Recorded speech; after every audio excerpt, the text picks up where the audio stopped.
The Lakers are on a 5-game winning streak, and it's just at the right time too, with the play-in and the playoffs just around the corner. And Spencer Dinwiddie recently on a podcast was talking about what the other Lakers need to do in order to get to their ultimate goal. And LeBron James, who has recently spoke about Austin Reaves about his high praise that he has for his level of play. What's good, y'all, and welcome to another Lakers Digest video. I'm your host, Okechi Apakama, and before we get into everything we have for you for today's video, I want to bring your attention to something. There is 78% of you guys who have recently watched our videos who have not subscribed to the channel just yet, and if you guys want more of that Laker news, Laker reactions, trade rumors, game recaps, player analysis, just everything Lakers basketball, you guys want to come right here to Lakers Digest so you guys do not miss a beat. Now, with that out of the way, guys, let's hop straight into the topics we have for you today as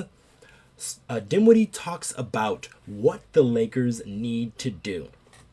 So, Spencer Dinwiddie essentially came to the Lakers for free as he was traded to the Toronto Raptors, and the Toronto Raptors, who were going in a vastly different direction, let him go and let him walk, and the Lakers got him in the buyout market. And Spencer Dinwiddie has been doing everything that the Lakers have asked for him as he's come to the Lakers, and he is just starting to now find his offense and really find his rhythm on that side of the ball, and that's really starting to expand his game and really start to show what he is very capable of in this role player role that he's playing right now. And he was recently on a podcast with John Wall, and he was talking about what the Lakers need to do in order to get to their ultimate goal. So this is a little bit of what he said, and Spencer Dinwiddie was talking about for us to win a championship, 3 through 15, so that's not LeBron James and Anthony Davis, have to be fine with whatever. And that's a little bit of a paraphrasing there, but he essentially said they have to be fine with whatever they need to do, and they have to also be locked in on the task at hand. So on a game-to-game basis, things do change, especially in the playoffs when you get in a more focused setting. And Spencer Dinwiddie is spot on with his assessment, as he's been a guy who's been around in the league. It's his 10th year in the NBA, so he knows a thing or two about high-level basketball and what needs to be. As some of you might remember, he was on that team, that the Dallas Mavericks, that they went to the conference finals that one year, where it was Luka Doncic and Jalen Brunson led. So he was a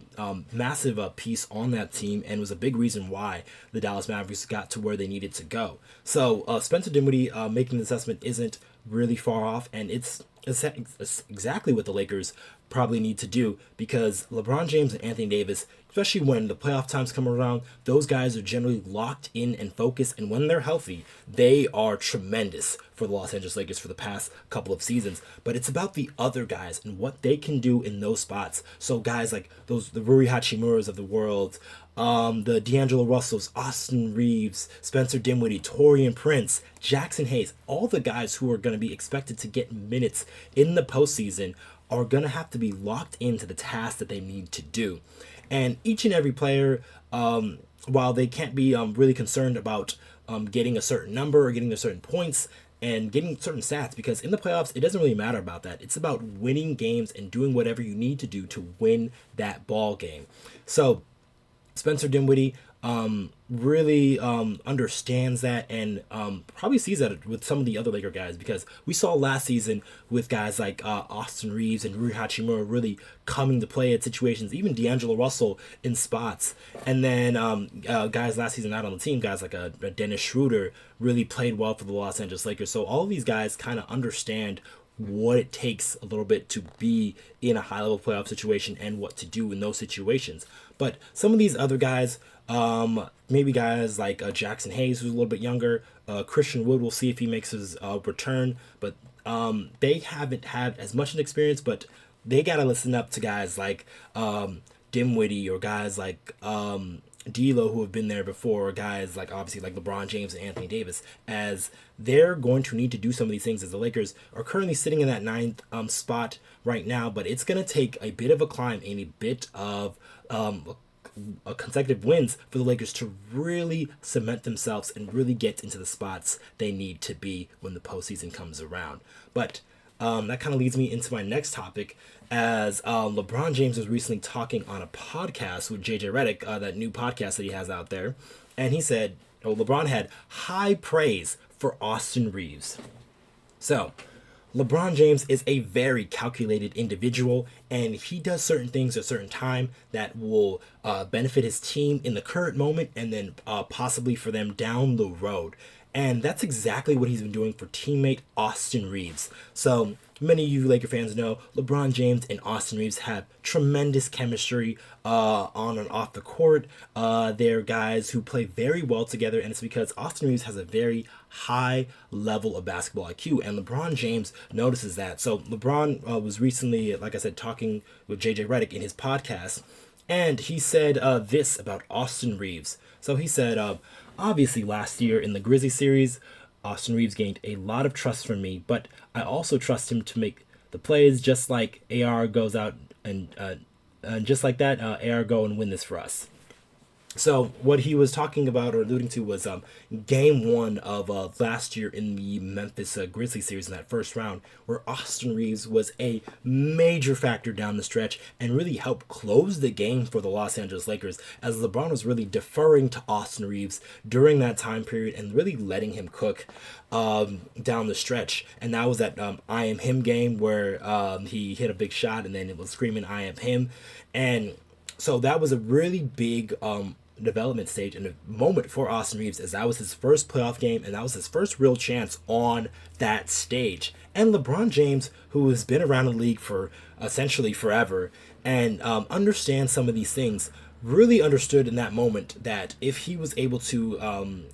instill confidence in Austin Reaves in that moment, that it was going to help the Lakers down the road. And it did, as the Lakers got all the way to the conference finals, and Austin Reaves was a massive part in that cog there. So Austin Reaves, just looking at his playoff stats just last season, but he was averaging about almost 17 points a game, about 4.6 assists, and about 4.4 rebounds there in his playoff career, like all those games that happened last season.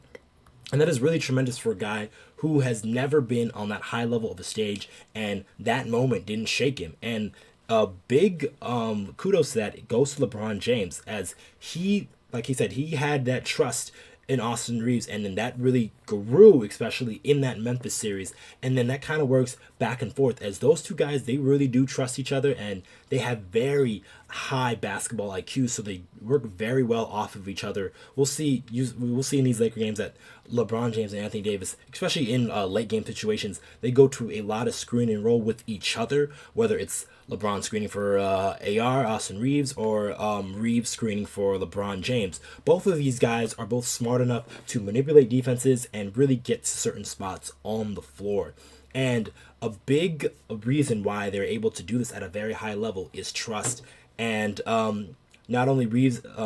gaining that trust last season during the playoffs, but it's just shown throughout during different parts of the season here, where Austin Reaves will tend to be one of the late game ball handlers for Los Angeles Lakers. He was big for the Lakers against the Milwaukee Bucks a couple of nights ago when he helped close out the Bucks in double overtime. So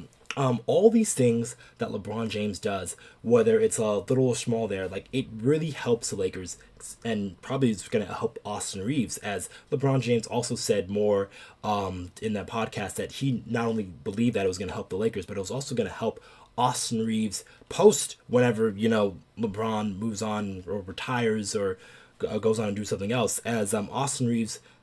he probably even said it himself that, like, that moment helped propel him and able to do some of these things. And that's why we saw him on places like Team USA and really garnering some of that league-wide interest. It's like, oh, this guy isn't just some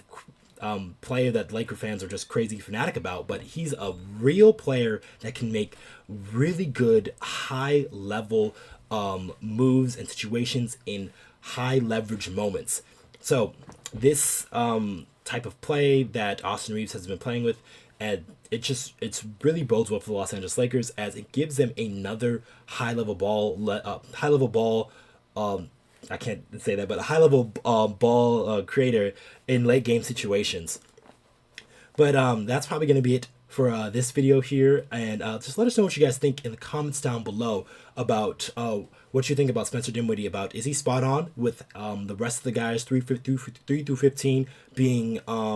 ready to go to do anything essentially, when it comes down to it as helping guys like LeBron James and Anthony Davis? And also, do you think that LeBron was probably spot on in trusting guys like Austin Reaves and allowing him to gain that confidence to really help showcase and help the Los Angeles Lakers down the road? But let us know what you guys think in the comments down below. I have been your host, Okechi Apakama, and I'll catch you guys on the next one.